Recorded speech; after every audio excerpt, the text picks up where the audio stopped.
Bienvenidos a la lección. Esta ya es la tercera lección. Esta es la lección número 3 de Mundo del Nuevo Testamento. La semana pasada estuvimos analizando algunos elementos importantes que construyen la sociedad en Israel, particularmente en la nación de Judea. Esto es normal, esto es lo común, esto es lo que se vive, la religión, la política, la sociedad, se va moviendo a través de los hilos de la historia que va narrando en la nación de Israel. Por lo tanto, necesitamos ver algunos elementos que son realmente de suma importancia para considerarlo. Vamos a iniciar con las tierras bíblicas. En este caso, vamos a hacer un pequeño viaje, una pequeña incursión a lo que es las tierras en tiempos bíblicos. Las tierras en tiempos bíblicos existían grandes naciones, grandes sociedades que influían en gran manera en todo el devenir histórico de una sociedad que era muy cambiante, era muy nómada. Entonces, por esta razón, cuando se narra o se habla de las tierras bíblicas o las regiones donde la Biblia va a mencionar, déjenme decirle que el Antiguo Testamento aborda algunos lugares. El Antiguo Testamento menciona a Egipto, el Antiguo Testamento menciona a Persia, a Siria, a Media, a Babilonia, al Mar Caspio, a los ríos Éufrates, el Mar Muerto, el Mar Rojo, etcétera. Va a mencionar a Grecia, a todas estas naciones, ¿no? Estas naciones que son triviales, importantes en la antigüedad. El Nuevo Testamento limita particularmente los evangelios, limitan la narrativa a esta región, a Canaán. Y Canaán es esta porción, este espacio pequeño eh, de todo el mundo antiguo, de todo el mundo antiguo, la porción de Canaán era pequeña, era literalmente un espacio no muy grande. Y este era delimitado por Siria hacia el norte, por Edom hacia el oriente y hacia el suroeste hacia el sureste tenía a Egipto, al mar, más exactamente la península del Sinaí. Entonces, cuando hablamos de esta porción específica, de este contexto específico, entonces hablaríamos que lo que se narra en el Nuevo Testamento, particularmente en los primeros libros de la Biblia, del Nuevo Testamento, es este pequeño territorio, o sea, esta región pequeña. Estamos hablando de los que tienen Biblia, los que tienen Biblia pueden ir a Nuevo Testamento y se darán cuenta dónde queda Jerusalén. Jerusalén queda en esta pequeña región. Entonces, esto que estamos viendo nosotros es una región diminuta, pequeñita, donde se va a mover Jesús y sus discípulos. O sea, un territorio pequeño. Por esa razón, cuando se habla del Nuevo Testamento y se habla de Jesús en el contexto geográfico, hablamos de regiones que son muy importantes, muy importantes. ¿Qué es importante a ser sinceros? Definir con claridad, saber a dónde están ubicados tres lugares claramente. Y usted lo puede hacer con el movimiento de las manos. Rápido, fácil. Galilea, Samaria, Judea. Así de sencillo. De arriba a abajo. Galilea, Samaria, Judea. Y de abajo hacia arriba sería Judea, Samaria, Galilea. ¿Por qué es importante saber dónde están ubicados estos lugares y estas regiones? Porque allí es donde se mueve nuestro Señor Jesucristo. Un ejemplo. La mujer samaritana, dice el texto, cuando el Señor va a hablar con la mujer samaritana, dice detalles que son muy importantes. Primer detalle importante, dice, Jesús estaba en Judea y necesitaba ir a Galilea, pero le era necesario pasar por Samaria. Literalmente necesita cruzar Samaria. Ahora hay dos detalles importantes en Samaria. Para llegar de Judea a Galilea, habían dos rutas únicas para poder llegar allí. La primera ruta era la ruta paralela, lo pueden lograr ustedes, que es paralela a Jope, junto al mar, la ruta marítima.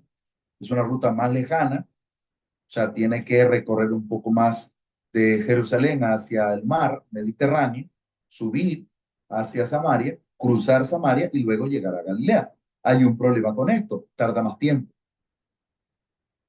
pero es más seguro. Jesús define tardar menos tiempo, pasar por la región que es un poco insegura y él decide aquí geográficamente, en vez de dar la vuelta, que más o menos lo vamos a revisar aquí, aquí lo vamos a ver un poco más ampliado, está en Jerusalén y él puede subir un poco más seguro, dar la vuelta por Emaús y llegar hasta la carretera, una carretera antigua, que dirigía su camino hacia Cesarea. Cesarea. Y luego subir hacia Megiddo, y, que era el valle de Megiddo, y antes de subir a Nazaret, él descendía hacia el centro de Galilea, muy cerca de Naín. En este caso, hay un detalle de Galilea que me gustaría que ustedes lo tomen en cuenta, y es que de alguna manera, Jesús quiere hablar con esa mujer y predicarle a esa mujer. Por eso es importante que vaya a Galilea, pero cruza por Sicar. Entonces toma la ruta más cercana. La palabra Sicar en el griego se traduce por lugar de bandoleros, lugar de sinvergüenzas, o sea, mentiroso, lugar de mentiroso, estafador. Esa es la palabra Sicar. Entonces, que está muy pegado de Siquem. Algunos traducen de la misma manera, Sicar y Siquem. Entonces, en Galilea, algo que sí me interesa muchísimo, porque ustedes lo van a ver cuando desarrollen en el otro curso, el curso paralelo que se está estudiando el Nuevo Testamento, van a estudiar a Jesús caminando en las tierras bíblicas. Entonces, en Galilea, Galilea es como una cabecera, o sea, como un lugar de gran relevancia. Pero Galilea tenía tres lugares muy principales, eran los lugares más esenciales. Muchos de estos se mencionan, pero hay unos que no se mencionan y que Jesús estuvo allí, o sea, pasó por ahí. Jesús se movió por ahí porque era la ruta principal para poder llegar a Caná, Tiberias, Magdala y eh, otros lugares circunvecinos. ¿Cuál es el lugar que es importante conocer? Ya ustedes saben que tenemos a Nazaret, tenemos a Galilea, tenemos eh, el mar de Galilea y tenemos la ruta por donde cruza y es la ciudad llamada Séforis. Séforis es de las ciudades más importantes de Galilea, es de las ciudades más elementales de Galilea. Entonces, en el Nuevo Testamento, en el pasar del ministerio de Jesús, Séforis es de las ciudades más relevantes de los viajes del Señor, de los viajes misioneros de Jesús. Otro elemento que no se nos puede olvidar geográficamente hablando es ubicar el mar de Galilea paralelo con, obviamente, con Galilea. Galilea, y tenemos el mar de Galilea. Y hacia abajo desciende el río Jordán. Galilea va descendiendo paralelamente entre Samaria y Perea, y va descendiendo, y muere en el mar muerto. El mar muerto es un mar salado, es un lugar muy denso, y se caracteriza por ser un lugar donde las aguas descienden tan profundamente que está debajo del nivel del mar. O sea, su nivel marítimo es muy, muy bajo y por lo tanto, como está a ese nivel, su densidad es mayor y está más, como más salinizada. Hay más presencia de sal. Y la sal, o sea, las sales minerales, lo que hacen es endurecer y uh, eh, acercar las partículas de sal y de alguna forma el agua es un poco más densa. El agua es un poco más, ¿cómo decirlo? El agua es más pesada y hay más índice de flotabilidad. Algunos que han viajado hasta ese lugar, hacia el Mar Muerto, bueno, el Mar Muerto tiene una buena apariencia, es un lugar no muy bien cuidado en la actualidad. Entonces, quien desciende al Mar Muerto, desciende a un lugar realmente impresionante, cristalino, eh, entre azul, así, un tono blanquecino por la sal, pero hay alto índice de flotabilidad en el Mar Muerto. Por lo tanto, quien llega al Mar Muerto y quiere nadar allí puede hacerlo, tiene la libertad y se sabe que es capaz de flotar por la densidad del agua. No porque la persona necesariamente tenga características diferentes, sino más bien por temas propios de la característica del agua. Vamos a hablar un poco acerca de la historia del contexto de Roma en su desarrollo en tiempo del Nuevo Testamento.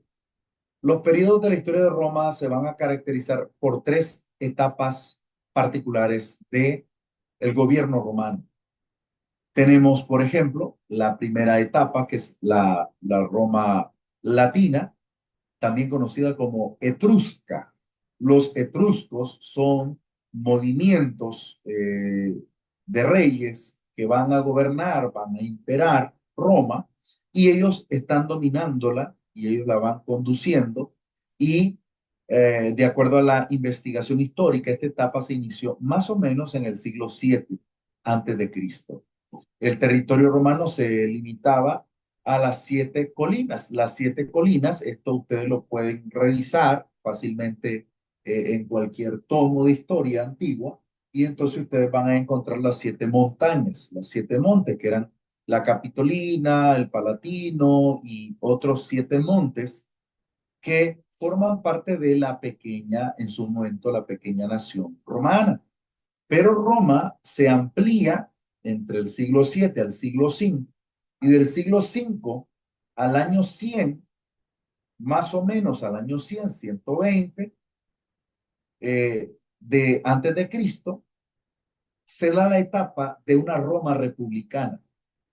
Primero era la Roma etrusca o latina, de ahí viene la palabra latino, latino. ¿Por qué? Porque viene del Lacio, en tiempo de los etruscos. Por eso es que muchas de estas expresiones, cuando se habla de Latinoamérica, a veces estas cuestiones suelen ser motivo de investigación o de crítica o de observación, porque realmente latinos son los romanos. Nosotros somos hispanoamericanos. Somos eh, personas que hablamos el español, que fuimos nosotros colonizados por los españoles y ellos influyeron en su cultura, lenguaje, idiosincrasia y muchos elementos más. Entonces, la Roma republicana va a tener un periodo más o menos del siglo V al siglo I, más o menos al año 27 antes de Cristo, y en este periodo existen ya estructuras de poder, hay consulado, hay influencia en Roma.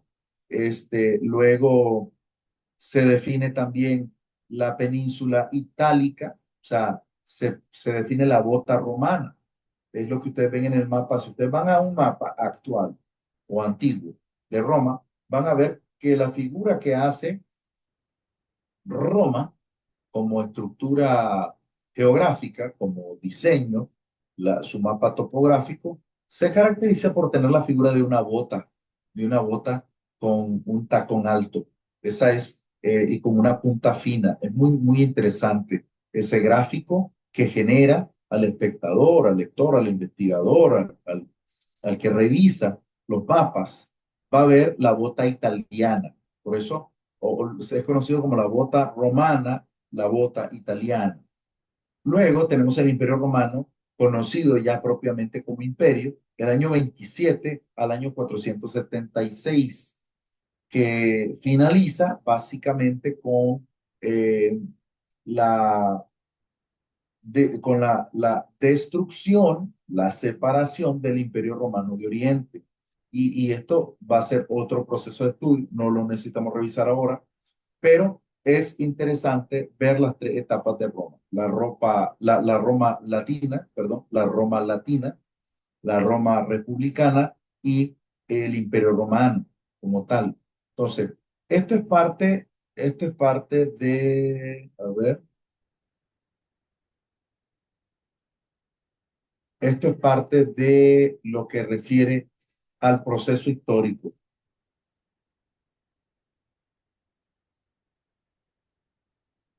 Ahora bien, tenemos lo siguiente. Vamos a dejar en pausa el tema de la sinagoga porque necesito que revisemos un elemento muy importante. No sé si ustedes recuerdan que la semana pasada estuvimos revisando un módulo de Nuevo Testamento y ahora le vamos a dar seguimiento a ese módulo. Mundo greco-romano, el Imperio Romano. Eso es el enfoque del día de hoy. Vamos a ir a Gálatas 4:4. Oiga lo que dice Gálatas 4:4. Lo vamos a tener aquí, garantizado, y se los leo. Cuando vino el cumplimiento del tiempo, Dios envió a su Hijo, nacido de mujer, nacido bajo la ley, nacido bajo la enseñanza. En este caso, cuando se habla del cumplimiento del tiempo, se habla del periodo que Dios eligió en su plena potestad y autoridad para la llegada de Jesús, para la llegada de el Mesías, la llegada de el Hijo de Dios. En este caso, hablar de Jesús es hablar también de un contexto difícil en el Nuevo Testamento en el que él se desarrolla. En el marco histórico, Jesús encaja precisamente en el periodo de los Césares romanos.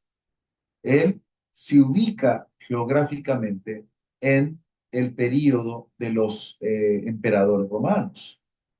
Entonces, allí tienen, por ejemplo, el dato de el origen del Imperio Romano, la época de oro y la caída. El origen se da en el 753 antes de Cristo. La época de oro nace a partir del año 43 antes de Cristo con Augusto y con el título del César, y más o menos culmina este periodo en el 235 después de Cristo. Su caída definitiva se va a desarrollar a través de las guerras, las batallas bizantinas del 235 al 476. Ahí tendríamos que definir lo siguiente. Vamos a definir lo siguiente. ¿Por qué? ¿Por qué el Imperio Romano fue tan fuerte y al mismo tiempo tan débil?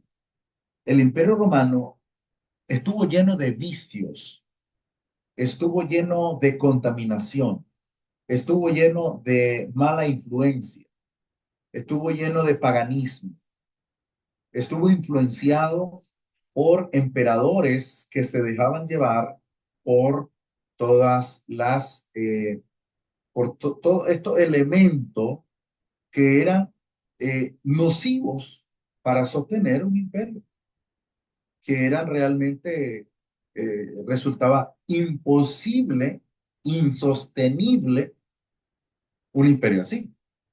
Incluso muchos de los emperadores romanos, desde el principio, empezaban con guerras, empezaban con mortandad, eh, eran viciosos, eran muchos de ellos muy jóvenes para el imperio, muy jóvenes para un reinado.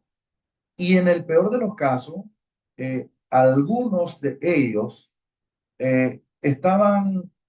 venían en una estela, en un componente muy dañino para desarrollar el imperio. Por ejemplo, lo vamos a ver, por ejemplo, en Calígula. Calígula fue violado antes de entrar a su proceso de reinado. De hecho, Calígula había sido mandado a matar, pero él sobrevivió y luego volvió a la casa del emperador, que tenía un patio real, y entonces fue llevado a ese lugar y fue entrenado para ser un gran líder político.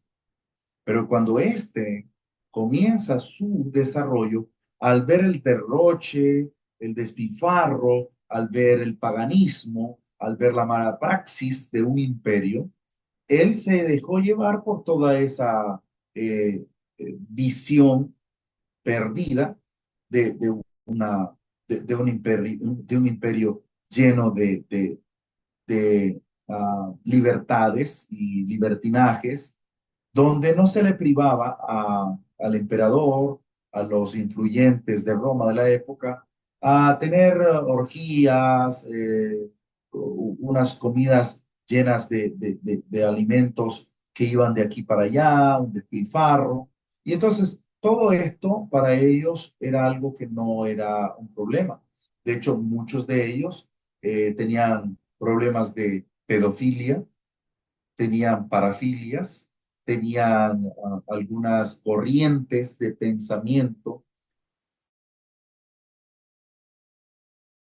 Era tan grave el asunto, que uno de estos emperadores, en este caso Calígula, Calígula fue tan terrible, tan tenaz, tan malvado, que mandó a matar a sus hermanos, que violó a su hermano y consintió en vivir con ella. Y en el peor de los casos, en la parte de política, puso a su caballo, no sé si Galio, no lo recuerdo, pero él puso a su caballo dentro del núcleo del Senado romano. O sea, lo puso en el cortejo en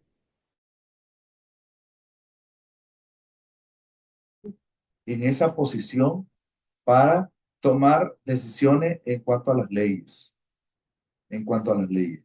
Entonces, esto es interesante cómo Roma se fue destruyendo a sí misma, se fue devorando a sí misma por sus, eh, sus perspectivas, por sus ideales y porque no tenía realmente una clara visión de lo que implicaba gobernar a un pueblo como era el Imperio Romano.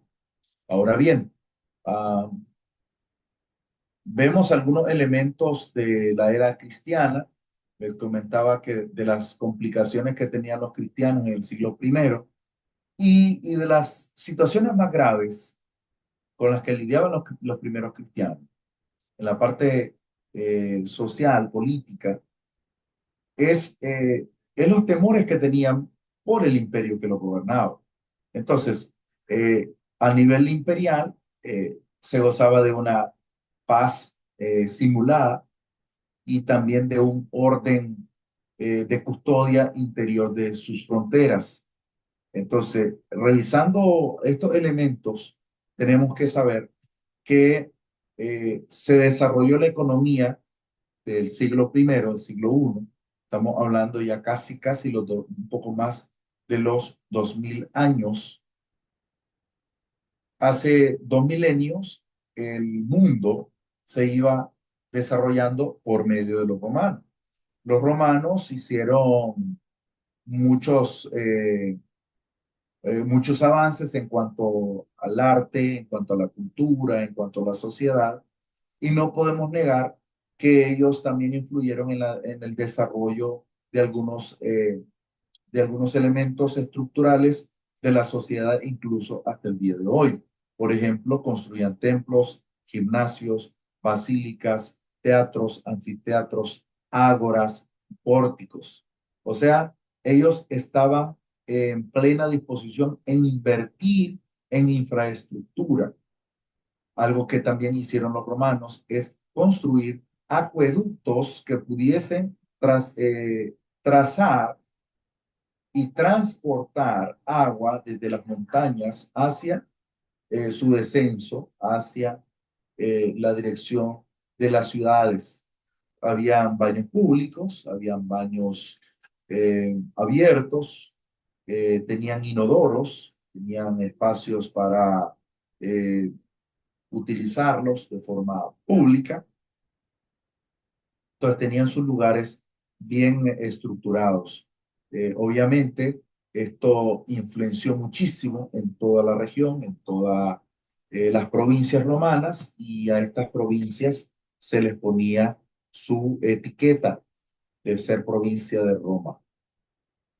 También debemos considerar lo que solía ser la cultura romana, y es que ellos trataban de hacer circos para atraer a la gente, y en latín la palabra panem et circenses es decir, pan y circo. O sea, era su forma de expresar que necesitaba que la gente estuviera entretenida. Eso es básicamente lo que ocurre con Roma para la época. Es una forma peyorativa de un uso actual que se describe para hacer una práctica en la que este sistema romano mantenía tranquila a la población y ocultar hechos controvertidos. Me interesa que hablemos del helenismo, la naturaleza e importancia del helenismo. ¿Qué representa el helenismo en la historia del mundo grecorromano? ¿Qué representa la influencia helenista? Ustedes dirán, hermano, pero ¿qué tiene que ver eso? ¿Qué es el helenismo, hermano? ¿Qué implica eso? Sencillo, el helenismo es todo aquello que ha influido en todo el proceso de desarrollo de las sociedades, de las políticas, de los sistemas militares, de los sistemas de civilización, del desarrollo en general, de las culturas. Les pongo un ejemplo. ¿Qué pasa cuando usted quiere hacer una estructura voladiza de una segunda planta, pero no quiere paredes? ¿Qué es lo que le pondría? Columnas. Y la columna es una herencia del helenismo. Las columnas dóricas, las columnas que se yerguen, que se levantan con ciertas edificaciones, con cierta característica, y que tienen relieve, que tienen cornisa, que tienen cúpula. Entonces, toda esta infraestructura, domos, arcos, son parte de la herencia helenista en la civilización. Por ejemplo, la infraestructura griega es la que lleva una herencia que se la transmite a los romanos. Y los romanos reciben esa herencia y se la transmiten a las diferentes sociedades, judías, sociedades sirias, sociedades persas. Todas estas sociedades van a recibir esta herencia. Y esta herencia se va a mezclar con la herencia árabe, y eso va a producir ya para los siglos posteriores, siglo XII, siglo XIII, siglo XIV, la influencia que va a tener Europa con toda esta herencia multicultural de los helenistas, o sea, la herencia de los griegos para la sociedad romana. El helenismo es entonces una herencia sociocultural. El helenismo es la historia grecolatina, grecorromana. No hay que verlo esto como una visión netamente superficial. Básicamente el helenismo es como la sangre en las venas de la cultura. El helenismo es la esencia misma de toda esta visión romana que se tiene para tiempos de Jesús. Y la influencia griega no solo quedó en Roma, sino que se desarrolló a través de diferentes culturas. Por ejemplo, ustedes han escuchado acerca de la polis. La polis, que es la palabra que se usa para política, policía, um, es la palabra que significa ciudad, la urbe, donde se mueven las grandes ciudades. Entonces, esta polis es básicamente una herencia de la cultura grecorromana, donde existe un núcleo social urbano, donde hay centros de atención, donde hay espacio para negociar, para comercializar, mercados, parques, plazas, espacios de convivencia, espacio de recreación. Ese es el concepto de la poli griega. Y esa poli griega va a tener también ahí cerca todo. La poli griega va a tener cerca un lugar de seguridad, un lugar donde se va a ubicar el gobernador, el gobernante, el rey, el emperador, el palacio real. Vamos a tener ese concepto. Por eso es que hasta el día de hoy, no sé si ustedes se han preguntado en nuestra América Latina, que siempre está todo muy bien organizado en las diferentes ciudades de Hispanoamérica. Vamos a encontrar una plaza central, una plaza en un pueblo determinado.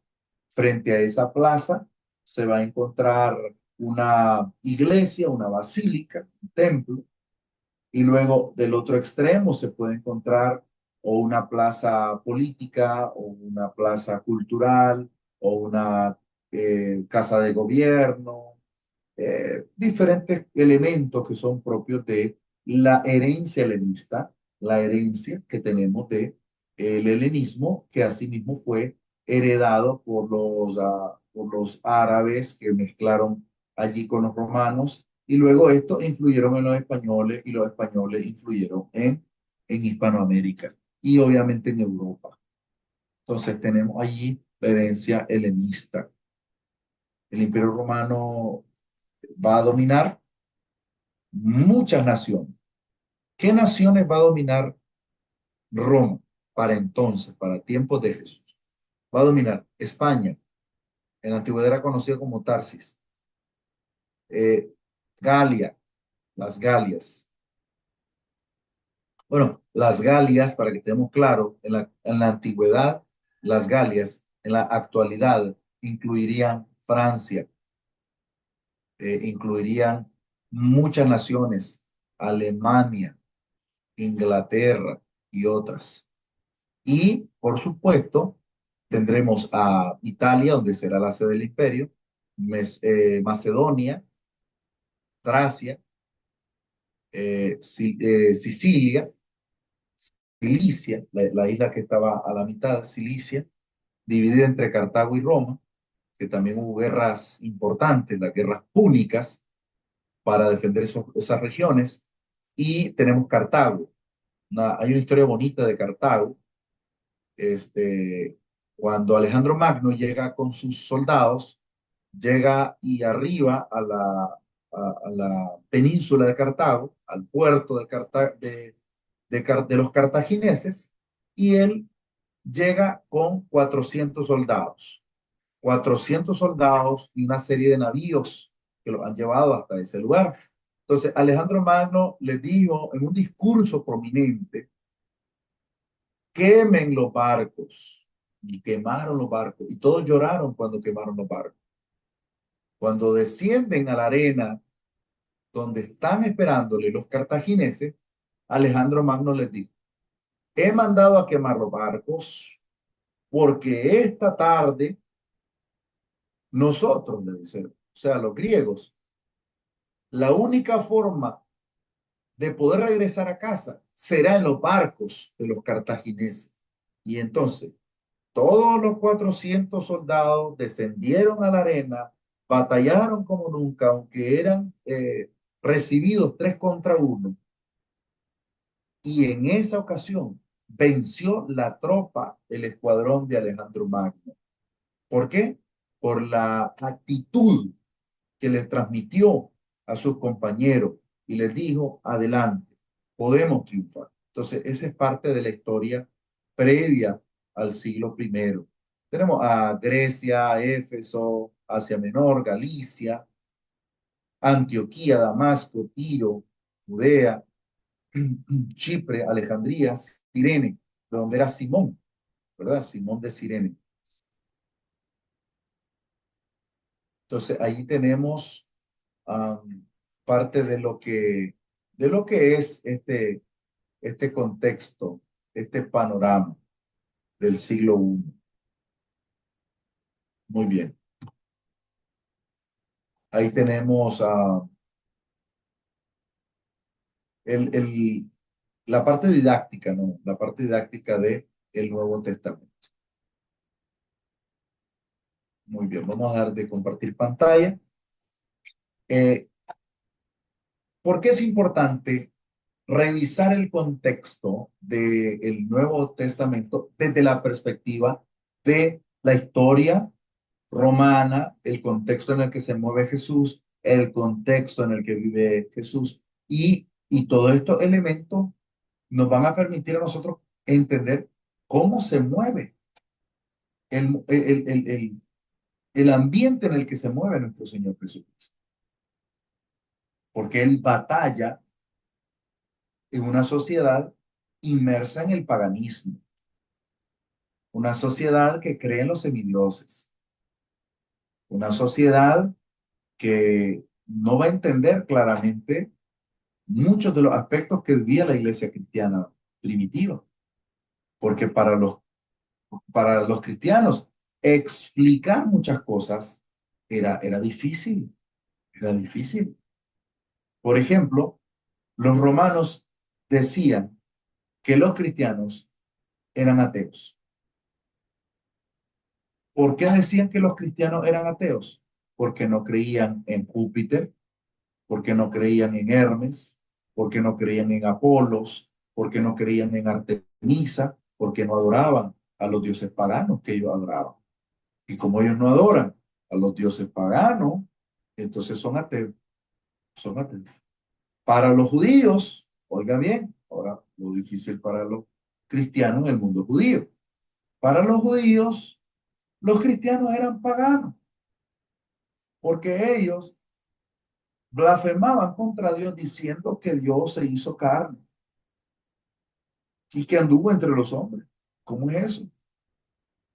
Y ellos le tildaban al Señor como si fuese un semidios, un demiurgo. De hecho, la palabra que se usa para esa expresión es el demiurgo. Y entonces esa teoría de pensamiento es que había un Dios grande y un Dios chico, un Dios grande y un Dios menor. Entonces, esa visión del demiurgo era la teoría de pensamiento de de la perspectiva grecorromana. Ahora bien, hay otro aspecto que también debemos de considerar y es parte de este proceso de lo que se vive en el Nuevo Testamento en tiempos de Cristo. Recuerden que en medio de la sociedad existen muchos gremios, muchos movimientos religiosos. Estábamos revisando a los esenios, por ejemplo, a los fariseos, a los saduceos, a los movimientos de los escribas, los herodianos, y también hay otros movimientos que van a girar en torno a el contexto de nuestro Señor Jesucristo. Y en este contexto vamos a observar muchas influencias que están derivadas y que van a estar entremezcladas entre Jesús, los apóstoles. Por eso es que hay otros movimientos, como por ejemplo los movimientos nicolaitas, los movimientos paganos. Entonces, estos movimientos van a ser como corrientes de influencia, corrientes ideológicas, corrientes religiosas, en las cuales Jesús se va a mover. Y una de las características fundamentales entre fariseos y saduceos, que nunca estaban de acuerdo entre sí, pero trataban de convivir, supervivir juntos, es que los fariseos eran muy creyentes de los milagros, eran muy creyentes de temas como la vida después de la muerte, la resurrección, la existencia de ángeles, la existencia eh, de fantasmas inclusive. Esa era la teoría de los fantasmas, que ellos también lo creían. Y por esa razón, cuando los discípulos miran al Señor, gritan, un fantasma, porque es parte de una vieja idea grecorromana de la existencia de ánimas penitentes. Entonces, esa filosofía de pensamiento era parte de lo que se vivía en tiempos de Cristo. Era algo de lo que se solía ver, se solía oír en las conversaciones, en las pláticas. Se solía hablar de estos temas. Se solía identificar este tipo de enseñanzas, de mitos, de ideas sobre algún aspecto en la vida cotidiana. Por esa razón, los saduceos no estaban de acuerdo con los fariseos. Los saduceos no creen en los ángeles, o sea, no creen, no creen.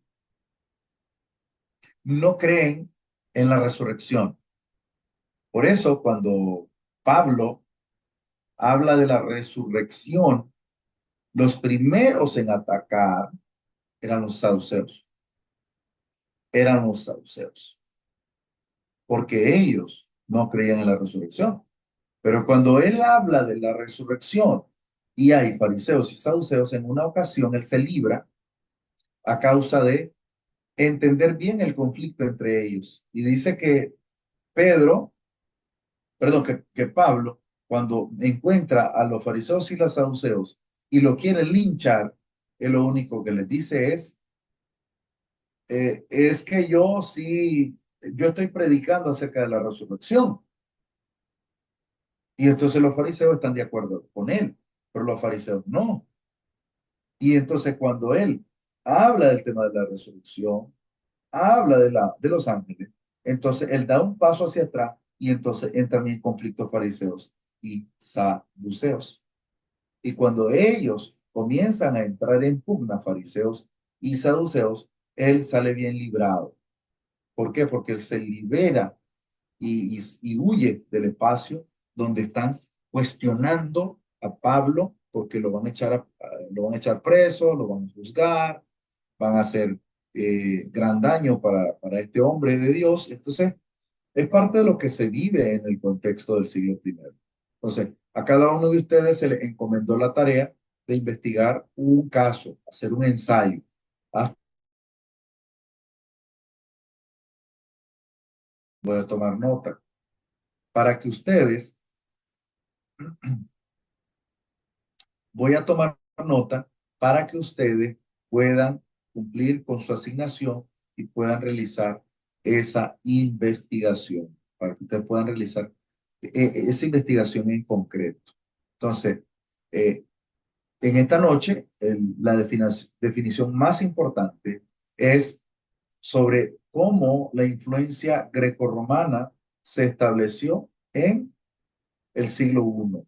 La influencia en el siglo I, cómo estaba derivada, cómo estaba cubierta por esta idea. Entonces, me van a hacer una investigación para la siguiente semana y esa será cuál fue la influencia del helenismo en el siglo I. Esa es la pregunta. ¿O cómo influenció? ¿Cuál fue la influencia o cómo influenció el helenismo en el siglo I? ¿Cómo influenció el helenismo en el siglo I? Entonces, por favor, ustedes hagan una investigación, hagan un informe sobre ese punto.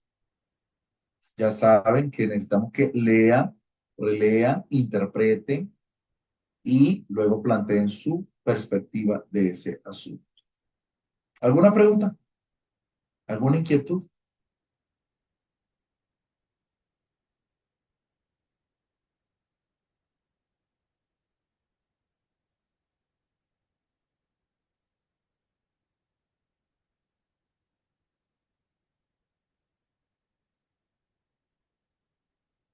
Pueden abrir sus micrófonos y hacer sus preguntas sobre la lección de hoy.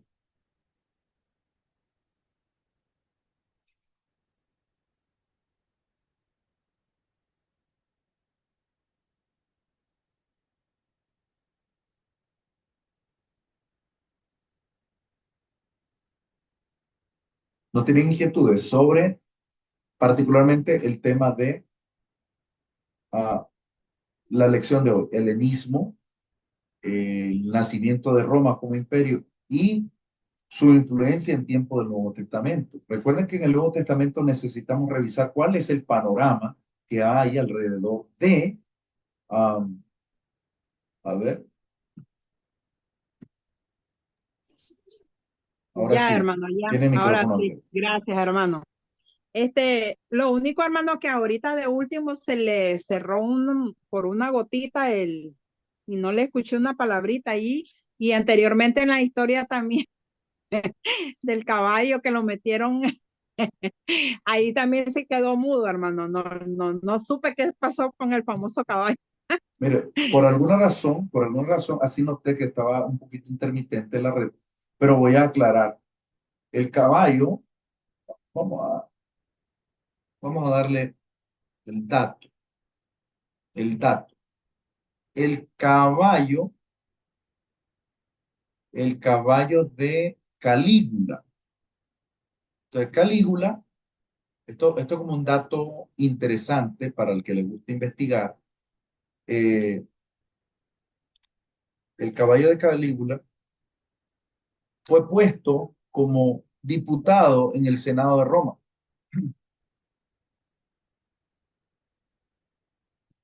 Ese es el punto. Por eso es interesante. Y este Calígula se llamaba incitato en latín. Incitatus se escribe, pero incitato. Ese es el nombre. Incitato era el caballo de Calígula. Se traduce de latín impetuoso, brioso. Y um, es es un caballo que fue uh, ministro, ministro. Incitatus o incitato fue el caballo del emperador romano Calígula al que se le atribuye la intención de nombre de cónsul. Fue puesto como cónsul de Roma.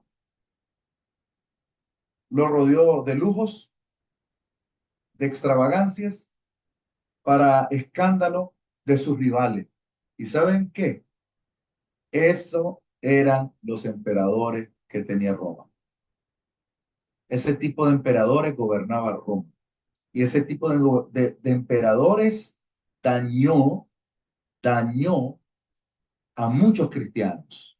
Porque muchos cristianos fueron a la muerte, de eso vamos a hablar posteriormente, lo duro que fue para muchos cristianos vivir en el siglo primero a causa de gobernantes que fueron mezquinos, malvados, dañinos, porque perjudicaron en gran manera perjudicaron a la fe, a los cristianos, a los creyentes. Entonces, esto que pasa con Calígula es una cosa ilógica, no tiene sentido, pero ustedes se sorprenderían de ver visto, cómo era visto, por ejemplo, Nerón. Nerón o Neroné, Nerón se caracterizó por ser una estrella fantasiosa en el imperio. Se vestía de mujer y solía tocar con su arpa un sonido que ni música buena hacía Y si alguien decía que él cantaba mal o que él tocaba mal el arpa, lo mandaba a matar. Fue tan malvado que mandó castrar a su servidor para hacerlo su pareja.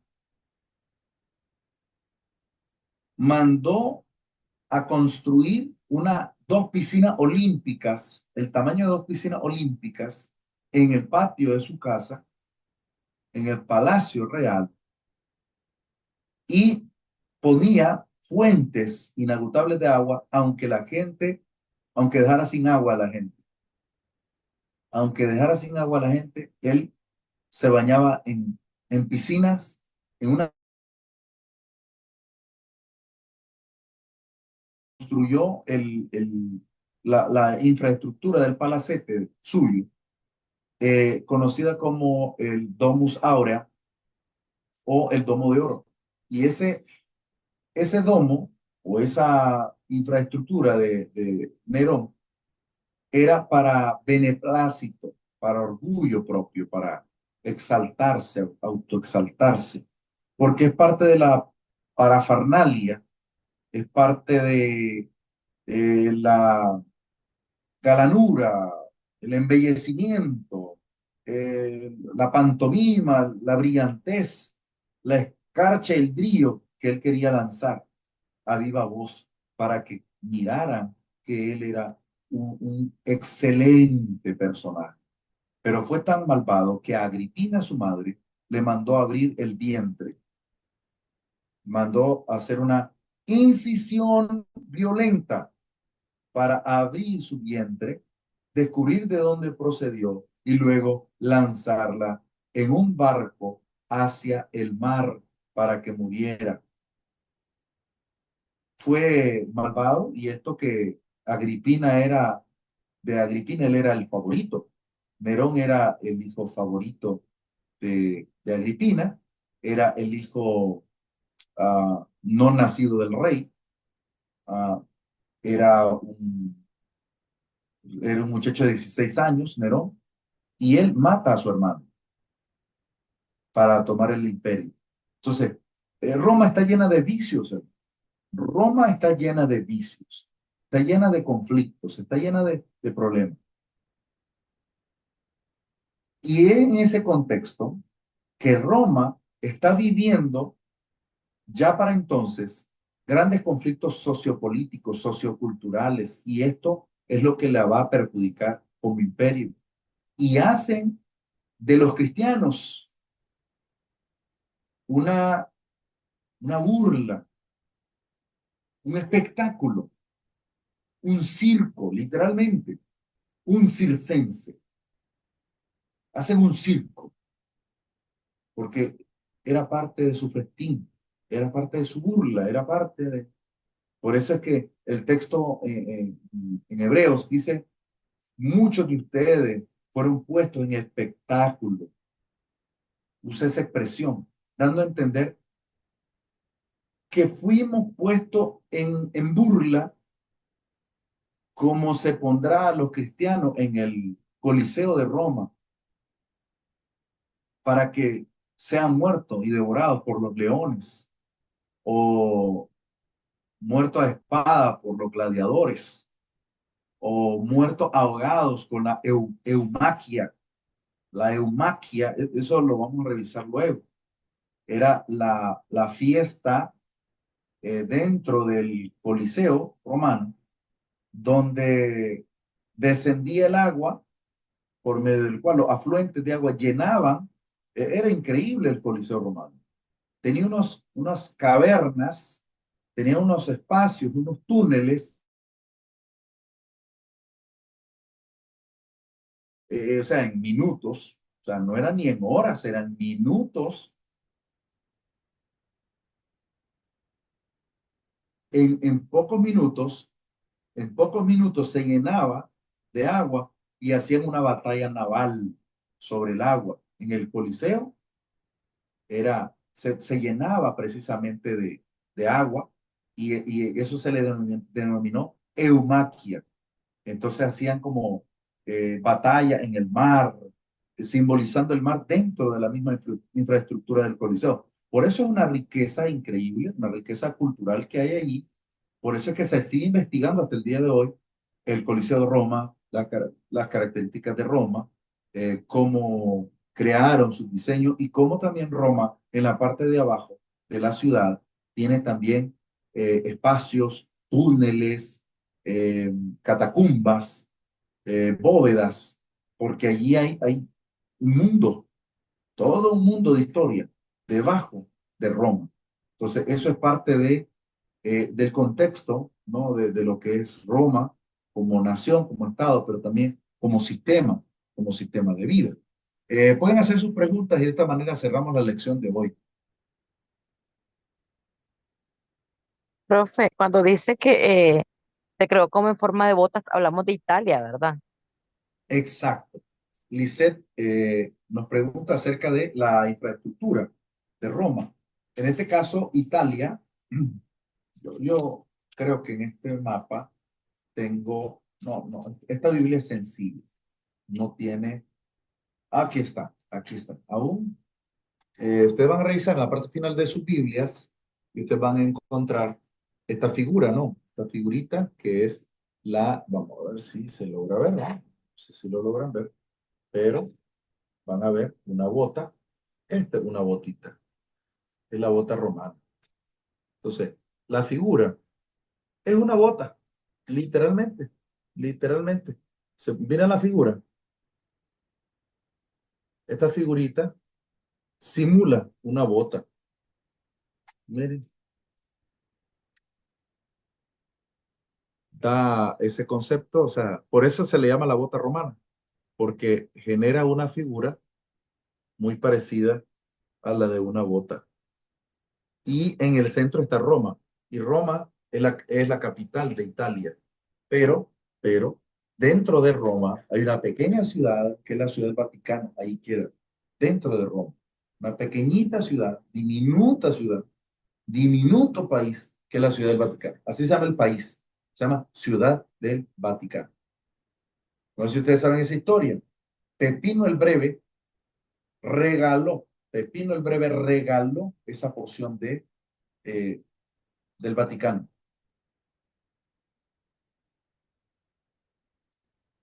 ¿Más preguntas o no hay inquietud esta noche? ¿Y ese quién era, hermano? Ese personaje que Eh, era regaló. un, sí, era un emperador descendiente, prácticamente es el papá, abuelo de Carlomagno.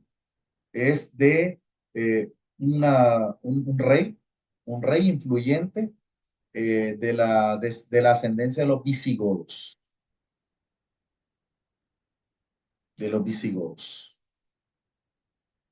La tarea tienen hasta el día domingo para entregar la tarea de investigación.